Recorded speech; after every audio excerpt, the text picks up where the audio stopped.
এখন শুনবেন বাংলায় স্থানীয় সংবাদ। আসসালামু আলাইকুম। বাংলাদেশ বেতার, রাজশাহী। স্থানীয় সংবাদ পড়ছি লতিফা তাহিরা খাতুন ইতি। নওগাঁ জাতীয় বিশ্ববিদ্যালয়ের অনার্স দ্বিতীয় বর্ষ পরীক্ষায় ফর্ম পূরণের ফি কমানোর দাবিতে মানববন্ধন করেছেন শিক্ষার্থীরা। আজ দুপুরে নওগাঁ সরকারি কলেজের প্রধান ফটকের সামনে এ কর্মসূচি পালন করে তারা। কর্মসূচিতে অংশগ্রহণকারীরা বলেন, গত বছর ফি ছিল ২,২০০ থেকে ২,৩০০ টাকা। এবছর তা করা হয়েছে ৩,৩০০ থেকে ৩,৫০০ টাকা। এই টাকা কমিয়ে পুনরায় সহনশীল ফি নির্ধারণ, ইমপ্রুভ ফি সর্বোচ্চ ৩০০ টাকা, ফলাফল পুনঃমূল্যায়ন ফি ১০০ টাকা, সার্টিফিকেট ফি সর্বোচ্চ ২০০ টাকা, আর্থিকভাবে অসচ্ছল শিক্ষার্থীদের বিশেষ সহায়তার দাবি তুলে ধরেন। মানববন্ধন শেষে শিক্ষার্থীরা জাতীয় বিশ্ববিদ্যালয় বরাবর নওগাঁ সরকারি কলেজের অধ্যক্ষ অধ্যাপক শামসুল হকের নিকট একটি স্মারকলিপি প্রদান করেন। রাজশাহী বিশ্ববিদ্যালয় কেন্দ্রীয় ছাত্র সংসদ রাকসু নির্বাচন সুষ্ঠুভাবে সম্পন্ন করতে প্রার্থী ও ভোটারদের সাইবার বুলিং রোধে একটি কমিটি গঠন করা হয়েছে। গতকাল জনসংযোগ দপ্তরের প্রশাসক প্রফেসর মোহাম্মদ আক্তার হোসেন মজুমদার এই তথ্য জানান। তিনি আরও জানান, রাকসু নির্বাচন commission computer science and engineering বিভাগের প্রফেসর মোহাম্মদ একরামুল হামিদকে আহ্বায়ক করে ৫ সদস্য বিশিষ্ট একটি কমিটি গঠন করা হয়েছে। কমিটি প্রথম সভায় মিলিত হয়ে ইতিমধ্যে তার করণীয় ও কর্মপন্থা নিয়ে আলোচনা করেছে। সংশ্লিষ্ট সকলের জন্য প্রাসঙ্গিক তথ্য শীঘ্রই জানানো হবে।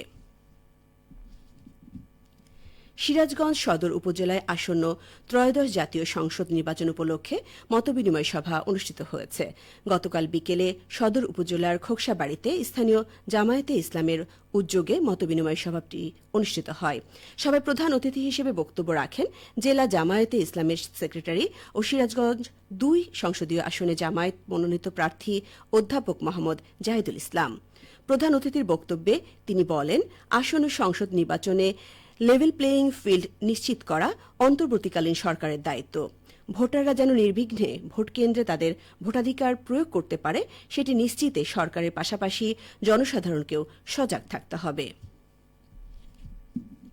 আমন মৌসুমে কৃষকেরা যাতে সরকার নির্ধারিত দামে সব ধরনের সার কিনতে পারেন, সেজন্য বগুড়ার নন্দীগ্রামে সারের বাজার তদারকিতে জোর দিয়েছে উপজেলা কৃষি অফিস।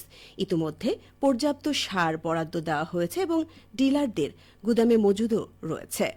উপজেলা কৃষি অফিস সূত্রে জানা যায়, আগস্ট মাসে নন্দীগ্রামে ৯০৫ metric ton urea, ২৬৪ metric ton TSP, ৩২৪ metric ton MOP ও ৪১০ মেট্রিক টন ডিএপি সার উত্তোলন করা হয়েছে। সরকার নির্ধারিত দামে ইউরিয়া, টিএসপি সহ সব সার নন্দীগ্রাম পৌর এলাকা ও উপজেলার ৫ ইউনিয়নে বিক্রি হচ্ছে। উপজেলা কৃষি কর্মকর্তা গাজীউল হক বলেন, নিয়মিত বাজার তদারকি ও গুদাম পরিদর্শন করা হচ্ছে। কোন ডিলার বা খুচরা ব্যবসায়ী সরকারি দামের চেয়ে বেশি দামে সার বিক্রি করলে তার বিরুদ্ধে কঠোর ব্যবস্থা নেওয়া হবে। নওগাঁ জেলায় চলতি মৌসুমে আউশ ধান কাটা মারাই শুরু হয়েছে। বিঘা প্রতি ১৫ থেকে ১৬ মণ হারে ফলন পাচ্ছেন চাষিরা। জেলায় এবছর ৬৫,০০০ হেক্টর জমিতে আউশ আবাদ হয়েছে। জেলা কৃষি সম্প্রসারণ অধিদপ্তর জানিয়েছেন, সবচেয়ে বেশি আউশ আবাদ হয়েছে মান্দা উপজেলায়। এছাড়া রানীনগর, আত্রাই, মহাদেবপুর ও পত্নীতলা উপজেলায় আউশের আবাদ বৃদ্ধি পেয়েছে। আবহাওয়া ভালো থাকায় এবছর আউশের ফলন ভালো হয়েছে। এছাড়া হাটে ধানের বাজার দর ভালো থাকায় চাষিরা ফলন বিক্রি করে লাভবান হচ্ছেন। আউশ ধানের উৎপাদন বৃদ্ধির লক্ষ্যে চলতি মৌসুমে জেলার ১১টি উপজেলায় মোট ৪০,০০০ প্রান্তিক চাষিকে ৩,২,০০,০০০ টাকা মূল্যের প্রণোদনা দেওয়া হয়েছে।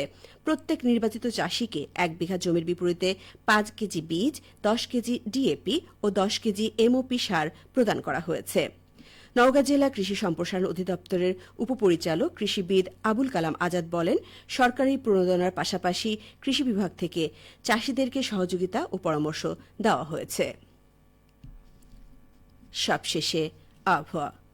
আজ রাজশাহীতে সর্বোচ্চ তাপমাত্রা ছিল ৩১.৭ ডিগ্রি এবং সর্বনিম্ন ২৬.৭ ডিগ্রি সেলসিয়াস। বিকেল ৩টায় বাতাসে আপেক্ষিক আর্দ্রতার পরিমাণ ছিল ৭৫%। রাজশাহী ও পার্শ্ববর্তী এলাকায় আজ সূর্যাস্ত সন্ধ্যা ৬টা বেজে ২৪ মিনিটে। সংবাদ শেষ হল।